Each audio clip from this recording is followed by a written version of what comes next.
Today, I'm going to share with you 30 everyday inconveniences every 80's kid had to deal with. Now, I wasn't a kid in the 80's, but my kids were. So I'm going to share these with you and see if any of them hit home with you.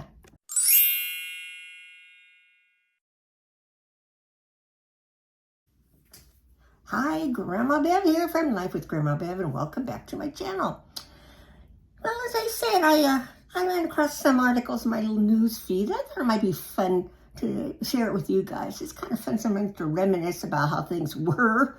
I mean, I never thought I'd be saying, remember back in the old days? I do now. Anyway, this first one I'm going to do, because I've got several of them, and I'll be posting them here and there, until I get home and I have regular videos to do.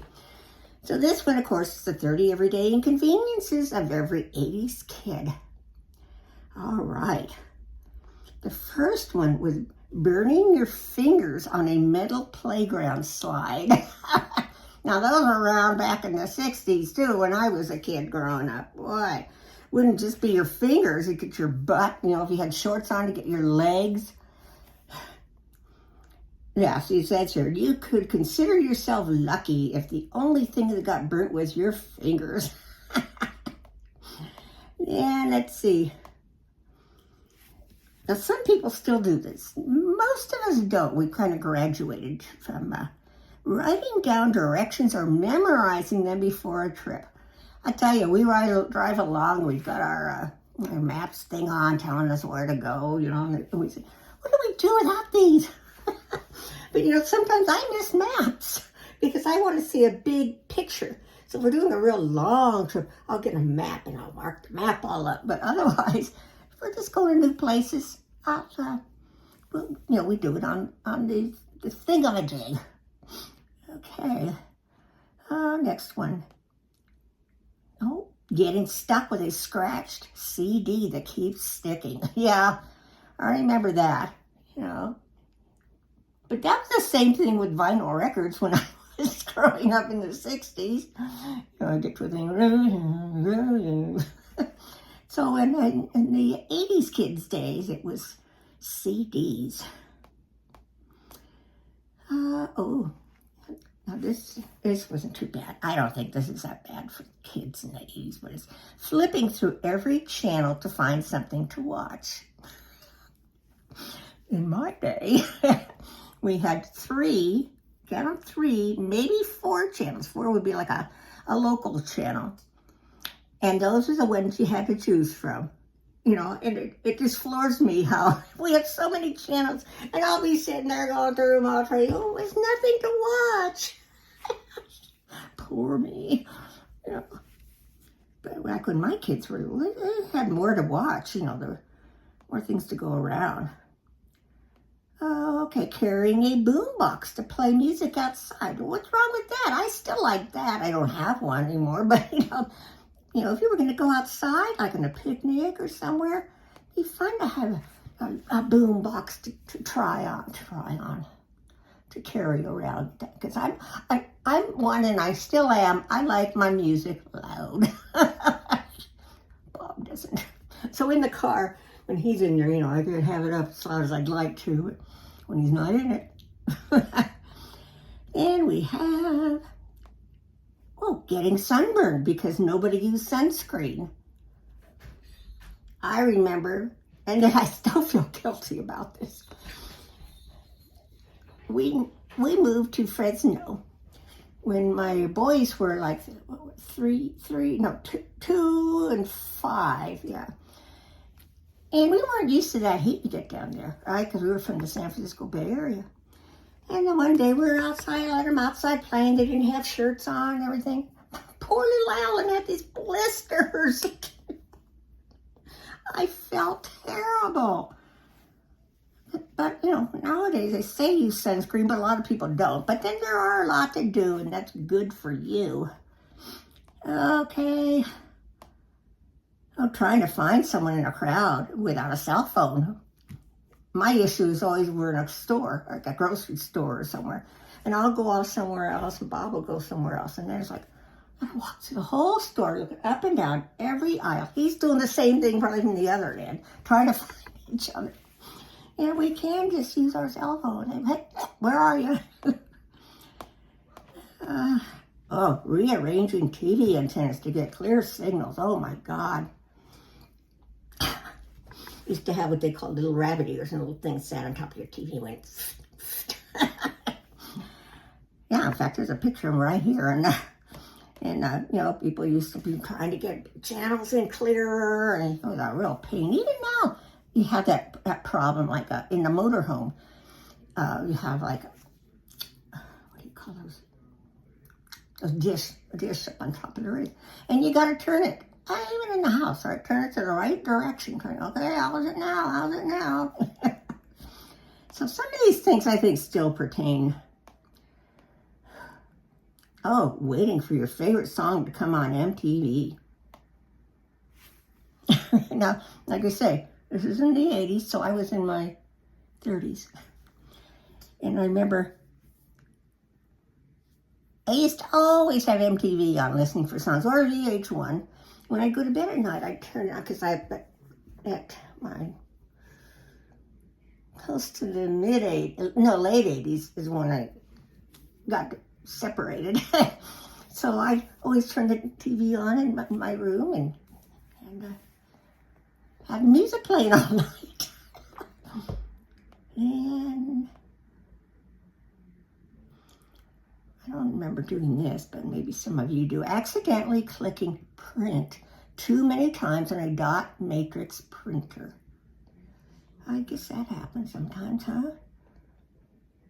I don't remember doing that. Trying to make a long distance call without running up a huge bill. That was a big source of contention when I was growing up in the 60s even. Because all my mom's family lived basically in New York. They were all long distance, and we were in California. And so she wanted to maybe talk to her brother or sister or somebody. And my dad would constantly be there, look at the time. Oh God, it drove her nuts. She finally, smart woman, she got a job and paid for the phone bill herself. She was one of the early modern women's lib people, I think. Okay, we're already up to 13. Oh, this was a big source for me. It was forgetting to set the VCR to record your show. Especially if you work. Like, we worked in Seattle, and we had to take a ferry, home, back and forth. And we had two of the girls living with us. And they'd get home, and maybe they'd turn on, the VCR, tape over what my things, because back then I still watched soap operas, tape over those. Oh, I used to get so mad. And let's see, 14, waiting for photos to develop. Yeah, you take your little thing in. Half the time you found them in different drawers. I don't remember what's on this thing. Take them in and pay all kinds of money to get them developed, and maybe they wouldn't be anything worth it. Remember, that was when they had those photo mats. 15, getting up to change the channel. Before remote control, that was a pain. It says you were comfortable on the couch, perched in your favorite spot. Maybe you even covered in a blanket with a bowl of popcorn. And then suddenly you were forced to give all that comfort up to change the channel to the next program. This one pertained to 13.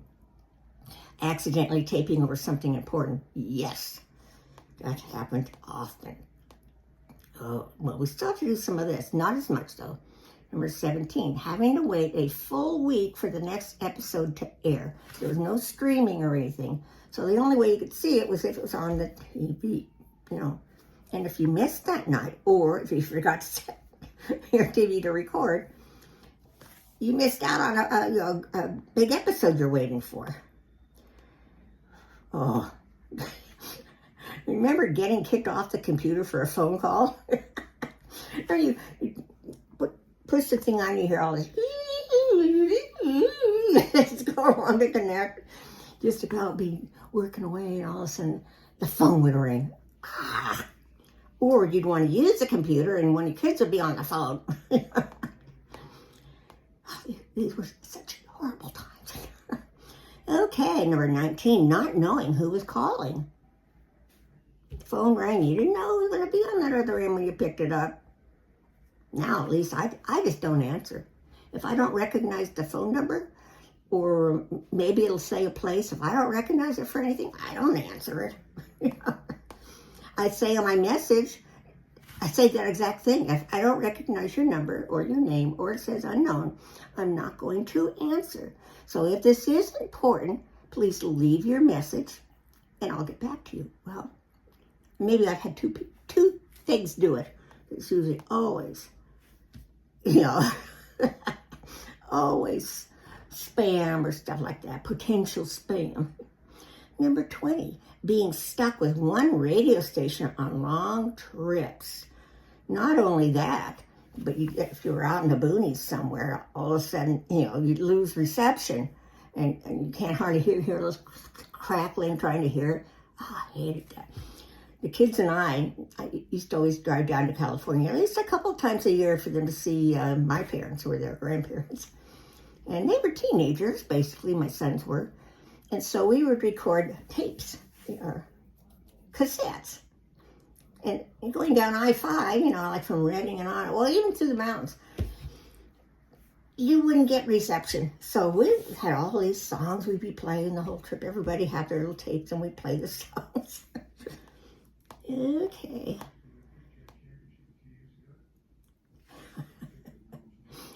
Sitting way in the back of the station wagon with no seat belt.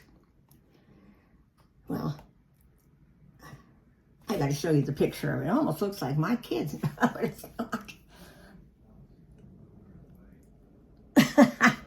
It's not only did you not have seat belts in the back part of the station wagon, but most of the time, well, the 80s you did, yeah, because that's when my kids, oh man, it went to a different thing. It went to, it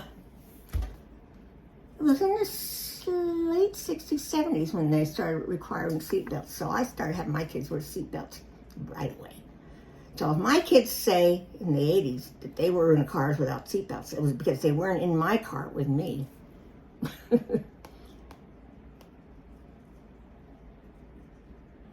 that doesn't, I don't remember that. I'll skip that one. Oh, Mom cutting your hair with kitchen scissors. Yeah, that's how it was. And the bangs are being all the way up here. The sound of dial-up internet taking forever to connect. I mentioned that a little earlier. Forgetting your locker combination at the worst time. Well, I wasn't in school at that time, so I don't know if my kids ever forgot theirs. But back in the 60s, I don't remember having a combination. See, I don't even remember that. Waiting forever for a website to load on the early internet. I'm gonna get up, go to the bathroom with stuff, waiting for it to come out. Waking up early on Saturday just to catch cartoons. Well, yeah, we did that in the 60s too. Now, it's hard to even find cartoons on Saturday. Of course, I don't look for them. I guess maybe you have Nickelodeon or some of those other channels, but oh, this still can happen. Burning yourself on a metal seatbelt buckle in the summer. Still do that. I swear these pictures of from my cousins. Oh yeah, calling a friend's house and praying their parents don't answer. I don't know why we didn't want to talk to their parents. Not having a quarter for the payphone. Oh, I guess it was up to a quarter in the 80s, but in the 60s it was 10 cents. And we didn't have that either. I think that was everything. Let's see, was that number? Yes, that was it. So, what do you think? Yeah. Do those kind of hit home for you? Or if you can think of any other things, make them in the comments below. So comment, share, like, and subscribe. And I hope you enjoyed this. So let me know if you enjoyed it, and I'll post some more. I hope you're having a wonderful day. I love you. Bye.